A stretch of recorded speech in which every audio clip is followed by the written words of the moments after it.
Keselamatan yang kita peroleh akan berpengaruh dalam perubahan sifat dan perilaku. Setelah seseorang diselamatkan, dia akan mengalami Tuhan yang mulai menanggulangi alamiahnya, sehingga akan terlihat adanya perubahan dalam sifat dan perilaku. Salah satu hal yang penting dalam perubahan ini adalah perubahan dalam hal temperamen. Temperamen adalah masalah besar bagi banyak orang. Bila seseorang telah percaya selama bertahun-tahun, tetapi belum diselamatkan dari temperamennya, dia akan kehilangan kesaksian di hadapan dunia dan gereja. Secara normal, kita seharusnya mengalami perubahan temperamen segera setelah kita diselamatkan. Saat seseorang diselamatkan, dia akan menerima hidup yang baru. Hidup baru yang diterimanya perlu terus bertumbuh dan semakin tertampil. Pertumbuhan ini akan menampilkan perubahan sifat dan perilaku dalam hidupnya. Ada 7 ciri-ciri atau karakter orang percaya yang bertolak belakang dengan temperamen. Ciri yang pertama adalah saling mengasihi. Dalam Yohanes 13 ayat 34, Tuhan memerintahkan murid-muridnya untuk saling mengasihi. Hal ini seharusnya menjadi ciri yang paling kuat dari orang yang percaya. Ketika kasih bertumbuh, temperamen akan tergeser. Tuhan memerintahkan kita untuk mengasihi semua orang, bahkan musuh kita. Kita tidak dapat mengasihi seseorang dan mengumbar temperamen pada saat yang sama. Temperamen bertolak belakang dengan sifat dasar kasih. Hidup kita sebagai orang percaya harus mengasihi orang lain. Ciri yang kedua adalah lemah lembut. Alkitab menuliskan bahwa Tuhan kita adalah Tuhan yang lemah lembut. Hal ini tertulis dalam Matius 21 ayat 5. Katakanlah kepada putri Sion, lihat, rajamu datang kepadamu. Ia lemah lembut dan mengendarai seekor keledai beban yang mudah. Inilah bukti kelemah lembutan Tuhan kita, sekaligus suatu teladan bagi kita. Dalam Matius 5 ayat 5, Tuhan juga mengatakan bahwa orang yang lemah lembut adalah orang yang berbahagia. Seseorang yang hidup dengan kelemah lembutan tidak akan kehilangan kendali atas temperamen. Orang yang penuh temperamen adalah orang yang kasar. Temperamen merupakan hal yang paling kasar dari perasaan manusia, sedangkan kasih adalah hal yang paling halus. Lemah lembut adalah tampilan dari kasih. Bila seseorang lemah lembut di hadapan Allah, dia tentunya tidak cepat marah. Ciri yang ketiga adalah menyangkal diri. Di dalam Matius 16 ayat 24, Tuhan mau orang yang mengikut dirinya menyangkal diri. Seseorang yang percaya tidak seharusnya berusaha untuk membangun diri alamiahnya. Sebaliknya, dia harus menyangkal dirinya. Secara spesifik, menyangkal diri adalah menolak ego. Menyangkal diri juga berarti mengesampingkan hak kita dan bertahan dalam segala hal. Bagaimana orang lain memperlakukan kita tidak membuat kita mudah marah. Anak-anak Tuhan perlu menolak diri dan terbebas dari ego. Saat terbebas dari ego, temperamen akan tersingkir. Temperamen adalah ciri dari mereka yang menolak untuk menyangkal diri. Ciri yang keempat adalah kesabaran. Di dalam 1 Korintus 13 ayat 7, Paulus menuliskan bahwa kasih yang merupakan ciri yang pertama itu sabar menanggung segala sesuatu. Tentunya temperamen bertolak belakang dengan kesabaran. Kita perlu selalu mengasihi, dan kasih itu tidak mudah terhasut. Tuhan mengatur banyak situasi di sekeliling kita, di mana Dia mau kita bersabar dan tidak mudah hilang kesabaran. Ciri yang kelima adalah bersukacita. Di dalam Filipi 4 ayat 4, Tuhan melalui Rasul Paulus memerintahkan kita untuk bersukacita. Seseorang yang percaya harus bersukacita, karena Allah telah memberikan kita hidup yang selalu bersukacita. Temperamen tidak memiliki tempat dalam hidup yang penuh sukacita. Hidup kita sebagai orang percaya perlu dipenuhi dengan sukacita sejak awal. Hal ini adalah karena hidup yang kita miliki adalah hidup yang penuh sukacita. Di dalam Filipi 4 ayat 7, Rasul Paulus juga menuliskan tentang damai sejahtera. Damai sejahtera adalah ciri keenam yang dimiliki orang yang diselamatkan. Seseorang yang percaya tidak hanya memiliki sukacita, tetapi juga damai sejahtera. Tidak ada yang dapat mengganggu kita saat kita memiliki damai sejahtera. Kita perlu berdoa memohon kepada Tuhan agar menjaga hati dan pikiran kita dari serangan si jahat. Hal ini akan menjaga kita agar tidak hilang kendali atas temperamen kita. Karakter ketujuh yang dimiliki orang yang diselamatkan adalah rendah hati. Di dalam Matius 11 ayat 29 Tuhan mengatakan, "Pikulah kuk yang kupasang dan belajarlah padaku, karena aku lemah lembut dan rendah hati, dan jiwamu akan mendapat ketenangan." Tuhan kita tidak meninggikan diri dalam keangkuhan, tetapi Dia membungkuk dalam kerendahan hati. Sebagai anak-anak Tuhan, kita harus menjadi orang yang rendah hati. Temperamen dan kerendahan hati adalah dua hal yang saling bertolak belakang. Orang yang mudah marah bukanlah orang yang rendah hati. Kita perlu mengikuti teladan Tuhan yang rendah hati.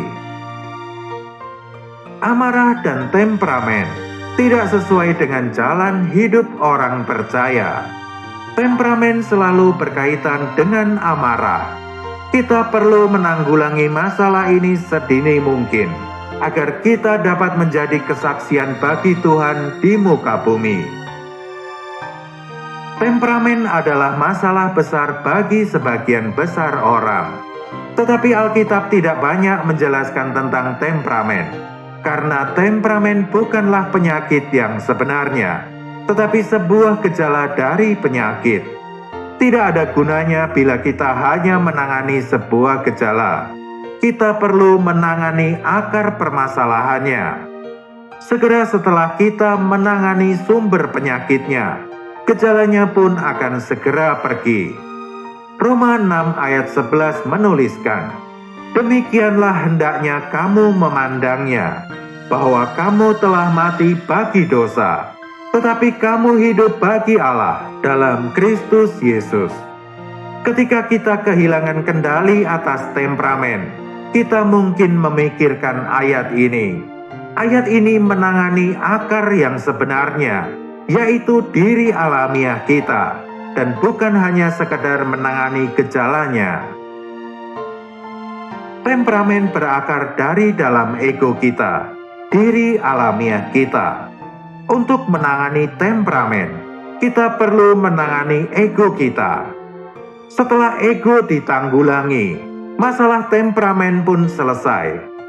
Ada beberapa bentuk dari ego atau diri alamiah kita. Pada kenyataannya, bentuk paling umum dari ego adalah subjektivitas. Banyak orang yang sangat subjektif. Mereka melihat bahwa diri mereka itu sangat penting dan menjadi pusat segala sesuatu. Bila mereka memutuskan suatu hal, mereka akan bersikeras dalam ide mereka. Saat orang lain tidak setuju atau tidak mengikuti cara mereka, mereka akan mudah marah dan hilang kesabaran. Akar dari temperamen terletak dalam kehendak subjektif mereka. Dan sebenarnya mereka adalah orang yang memiliki kesulitan untuk keluar dari cara pandang subjektifnya sendiri. Tidak ada orang yang memiliki pandangan tepat tentang dirinya saat marah. Ketika subjektivitas mereka ditanggulangi, temperamennya pun akan lenyap, dan segera mereka akan terbebas dari temperamen. Bentuk yang lainnya adalah bangga diri. Bangga diri adalah sebuah kesombongan. Seseorang yang bangga diri sebenarnya adalah orang yang tidak mengenal dirinya sendiri. Dan orang yang seperti ini selalu menganggap dirinya lebih tinggi dari yang sebenarnya. Orang yang bangga diri selalu ingin orang lain memuji mereka. Mereka ingin melihat orang lain ada di bawahnya, dan mereka tidak pernah membiarkan orang lain menang. Ketika berjumpa orang yang tidak mengakui keunggulannya atau bahkan melontarkan kritik, orang ini menjadi marah karena dia merasa harga dirinya terlukai. Di sini kita jelas melihat bahwa bangga diri atau kesombongan adalah akar dari temperamen. Saat kita dihina, difitnah, diejek, dan dikritik, kita perlu belajar berkata, "Tuhan, ini adalah tangan-Mu yang menanggulangi egoku. Aku mau belajar menerimanya, karena selain tangan-Mu, tidak ada yang dapat melakukannya padaku."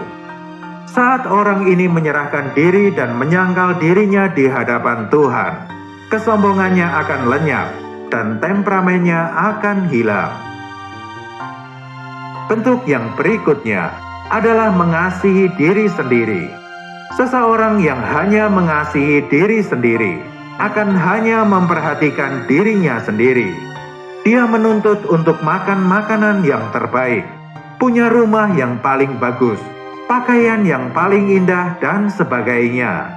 Ketika orang lain memiliki hal yang lebih baik, dia merasa iri dan tidak senang. Sehingga di dalam rasa irinya dia menjadi marah.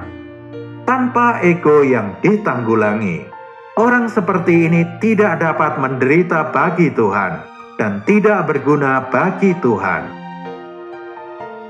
Beberapa orang tidak hanya mengasihi dirinya sendiri, tetapi mereka juga mengasihi harta bendanya. Orang ini belum diselamatkan dari dunia materi. Banyak orang yang cinta akan makanan, uang, atau hal-hal yang lainnya.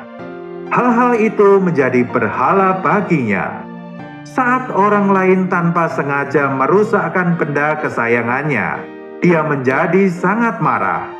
Tanpa cinta akan materi ditangani, temperamennya akan tetap ada. Kita telah melihat bahwa temperamen adalah sebuah gejala. Dari gejala ini kita dapat mengetahui penyakitnya. Di dalam kenyataan, temperamen seseorang tidak berhubungan dengan orang yang lain. Temperamen hanya berhubungan dengan dirinya sendiri.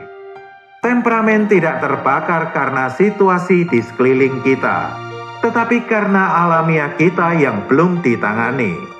Situasi di sekeliling hanya menyatakan temperamen yang sudah ada di dalam kita. Kita perlu menangani akar dari temperamen kita, bukan sekedar temperamen itu sendiri.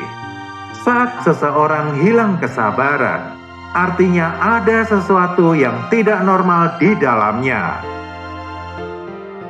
Seseorang yang menolak pendisiplinan Roh Kudus akan mudah marah. Seseorang dengan temperamen buruk akan mengeluh dan marah saat menghadapi kesulitan. Bukan hanya dia kekurangan terang Tuhan, tetapi dia juga akan menyalahkan orang yang lain. Orang ini tidak akan menerima pendisiplinan Roh Kudus yang ada di situasi hidupnya. Seseorang juga terkadang menjadi marah karena tidak puas dengan pengaturan Allah. Seseorang yang marah seringkali adalah orang yang tidak puas dengan sekelilingnya. Apapun yang Allah kerjakan di dalam situasi hidupnya, dia terus tidak puas. Dia selalu ingin lebih dan lebih lagi. Orang yang percaya juga dapat hilang kesabaran karena hanya mau peduli urusannya sendiri. Ada beberapa orang yang secara alamiah hanya peduli dengan dirinya sendiri. Apapun yang mereka kerjakan adalah untuk dirinya sendiri. Saat harus mengurusi orang lain, mereka merasa terganggu, dan saat itu mereka menjadi mudah marah. Mereka marah karena mereka hanya mau memperhatikan dirinya sendiri. Beberapa orang juga menjadi marah karena meninggikan diri. Mereka mudah merasa cemburu atau iri terhadap orang lain. Bukan hanya dalam hal materi, tetapi bahkan dalam hal rohani. Mereka bersukacita saat orang lain yang tidak disukai terjatuh. Saat orang lain meraih kesuksesan, mereka menjadi iri dan marah. Hal ini adalah perilaku yang sangat jahat. Agar terlepas dari amarah, orang ini harus membuang rasa iri dari dalam hatinya. Bila kita memiliki kesulitan dengan temperamen, hal itu berarti ego kita belum ditanggulangi. Kita perlu belajar bersujud di hadapan Tuhan dan terbuka terhadap terang-Nya. Kita perlu mengakui dan menerima bahwa pengaturan Tuhan selalu yang terbaik. Banyak lembu dan domba ketakutan di tangan gembala karena mereka tidak mengenal tuannya. Yang mereka lihat hanyalah cambuk dan tongkat di tangan gembala. Bila kita hanya melihat situasi tanpa melihat Tuhan di balik situasi, kita akan kehilangan damai sejahtera dan menjadi mudah marah. Tapi bila kita melihat bahwa segala situasi ada di dalam genggaman tangan Sang Gembala, segala sesuatu telah diukurnya, kita akan ada di dalam damai sejahtera. Bila kita mau merendahkan diri dan menerima pendisiplinan Roh Kudus serta pengaturan Allah, segala masalah akan hilang. Saat temperamen kita mulai terbakar, kita perlu berdiam diri dan menemukan keselamatan di dalam terang Tuhan, sehingga kita dapat kembali berdoa dan berdiri di hadapan Tuhan. Tuhan menyelamatkan kita.